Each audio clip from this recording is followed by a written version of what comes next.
So I went back and forth while you were discussing Bo Nix. Threw up in my mouth a little bit, swallowed it. I'm going to go Jonathan Brooks. I was thinking about a wide receiver, but this feels like a really good spot to get the running back one of the class. I don't even think that's in dispute. There's no way it can be in dispute considering some of where Corum landed and Benson landed and some of the concerns with Benson. Jonathan Brooks, like the only concern about Jonathan Brooks is he's coming off a torn ACL, right? I mean, there's literally no other concern with him. And torn ACLs, as we've seen, really don't matter much anymore. It's just a bump in the road, and then the guys usually come back and smash. See, I believe it was Breece Hall. Was he the last one that showed us this? He was, and I was going to say Breece Hall, Jonathan Taylor, Kenneth Walker, guys that typically go in this range. Like the top 50, they get drafted as either the first or second running back off the board. That is a different tier than some of the random guys that are going to talk about that went in the third round. So I do think Javonte Williams, if you told me I got Javonte Williams out of Jonathan Brooks, minus the Jonathan Brooks getting another ACL tear, which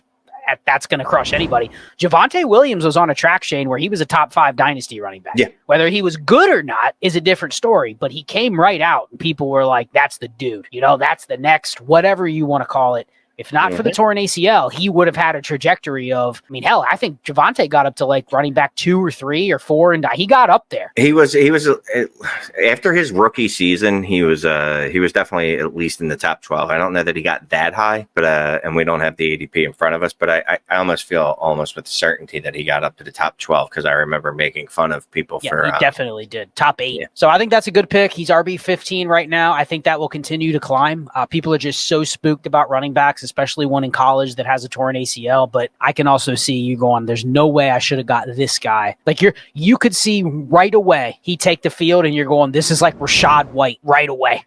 Like that good right away. You know what I mean? You're going, how the hell did this guy go in the second round? Process says people are going to take a couple receivers and they're going to take quarterbacks ahead of them. So I agree with Jonathan Brooks. This is a tier break for me, Shane. I think there's one more player that I would potentially put in the tier. But right here after my pick, I'm going to go Ladd McConkey 202. That's the tier break for me. Those top 14 picks, I've made multiple trades now. If I have the 203 or 204 and I'm getting out. And if there's a missed pick or something, then I lost. But this is the pick where I think it's the tier break. I think McConkey is slightly behind Brian Thomas and Xavier Worthy, but not much. There is some Ladd McConkey love out there. He's the best player on the Chargers already. I've seen that. He's the best weapon they have. You agree? No, there's so much love for Ladd McConkey. It is ridiculous. Like, this is a dude, again, if you do not believe in him, right? And your goal here is to maximize the assets, these picks, it's not really on the play. It's not the production that you're going to get from the player, right? It's what you want is a couple of different outs. So you have if Ladd McConkey hits, obviously you have the production, but you also have the likability of the community, how they feel towards him. Like, you could flip him again if he comes out 8 targets week 1, 5 targets, 7 targets the following week, 90 yards both games. People are going to be talking about him like he's the next coming. I don't want to comp him to another white wide receiver, but that's all that could pop in my head, so I won't even say a name. But again, you'll be able to move him with just a little bit of production. I guarantee you could flip him. So right now he checks in above Jaden Reed and Rashee Rice in Dynasty. Do you agree with those two, or would you take those over him because you've seen it before? I would take Jaden Reed and Rashee Rice. The Rashee Rice one, I understand a little bit the hesitation because of the off-field concerns from this year, but I don't know why we're taking him over Jaden Reed. But again, it doesn't matter what I think. What's more important is what the market thinks, and the market likes him. And getting him at 202, you can definitely turn a profit on that. So Ladd McConkey, 202, 203. This is definitely the tier break, but I think there's one player, as I said, I think there's one more that can maybe jump into this tier. If this guy had a different name, I think he would be in this tier because he did land in Buffalo. Anyone that watched the draft stream got your response to this player being the one you talked about all night going to Buffalo, and he did. So it's Keon Coleman, 203. I know people don't love him, Shane, but I think he's also the type of player, and it's something about that interview he did where if he comes out and shows he belongs on the field, everybody will say they were always in. Doesn't it feel like there's going to be a lot of people that were always in on Keon Coleman? Oh, yeah. Even though they really weren't.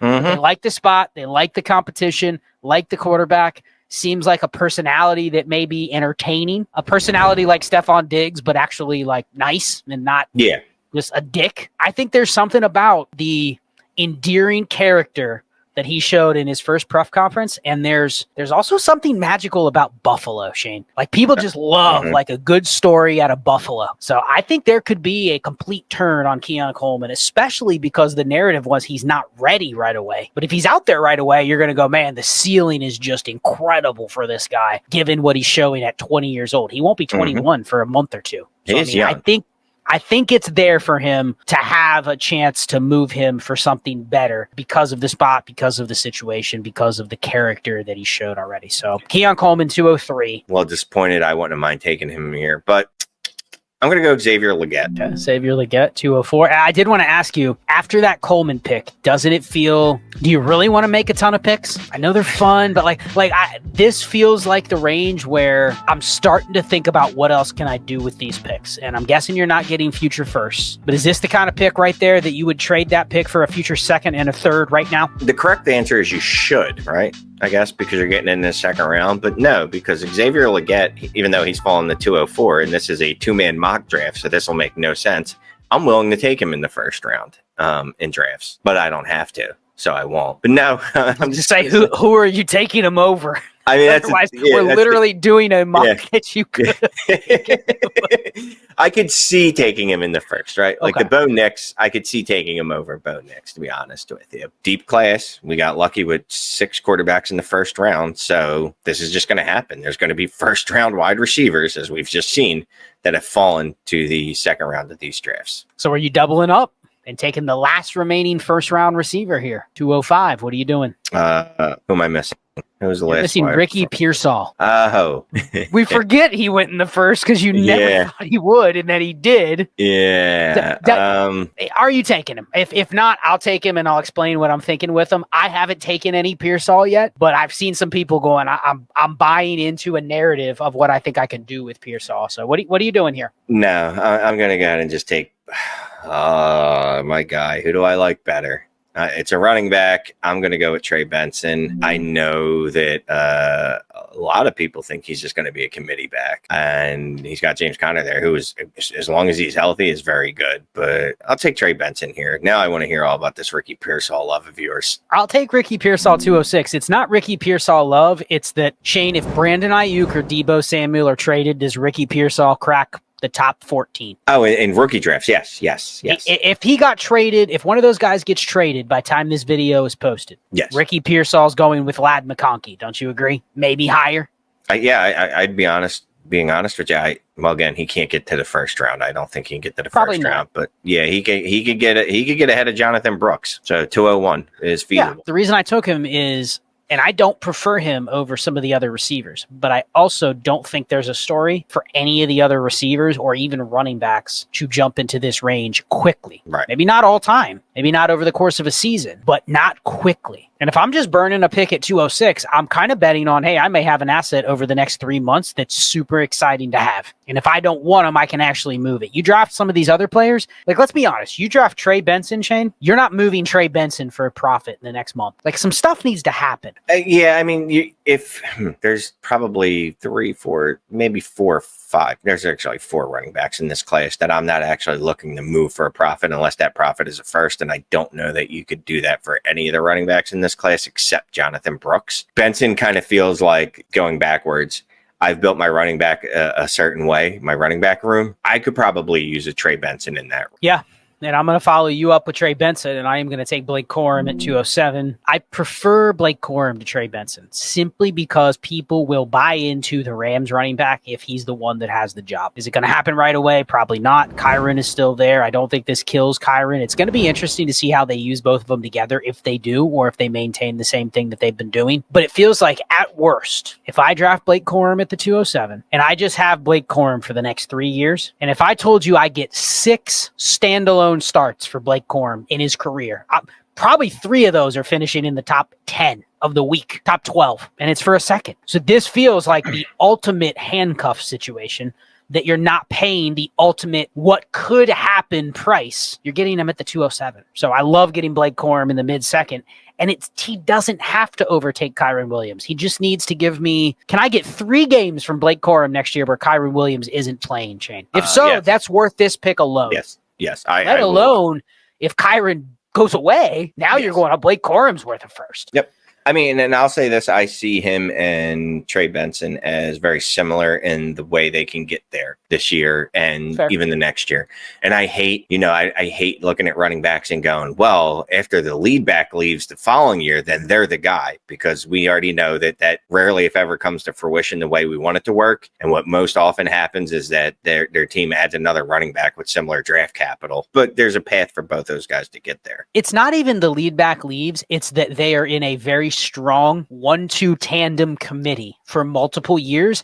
I will get production out of them. There's going to be games where one gets more than the other. There's going to be times where Blake Corum's injured maybe and Kyron Williams is the starter. Like there's going to be windows of usage, and I'm comfortable paying a second for the windows of usage. What I don't want to do is pay more than that when those windows are taking place, but people will. Right.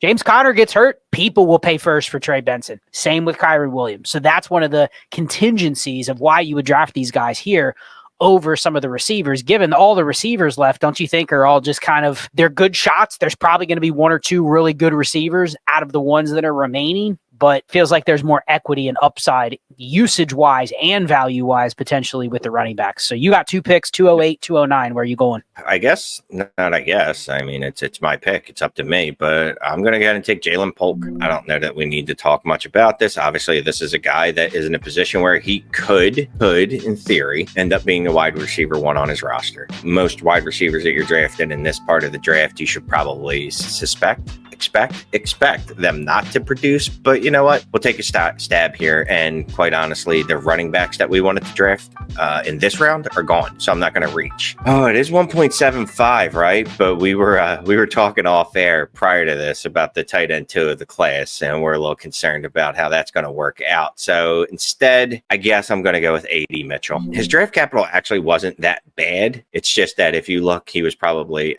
off the top of my head, what was he, the 10th or the 11th wide receiver off the board? Polk was the wide receiver 10, and A.D. Mitchell was the wide receiver 11 of the class. Yeah. So, I mean, draft capital is not bad until you realize, oh, there was 10 other wide receivers that were drafted above him. But he does have that skill set that, if he can pop 1 week, maybe people get interested. And he's with a quarterback that could accentuate his positives. I'm not high on A.D. Mitchell. I won't have any A.D. Mitchell. That's a guy I'm probably just burying enough to where I'm just willing to have a blind spot. Might not pay off for me. I just think he's not in a great offense. He's behind 2 target hogs. Josh Downs is a target hog. He's a guy that earns the ball. Maybe he's not Michael Pittman, but I bet you Josh Downs gets 100 targets, 90 to 100 targets. It just doesn't leave much for A.D. Mitchell. And got to say, Shane, the usage for Alec Pierce and the fact that he's going to play this Alec Pierce role is not encouraging.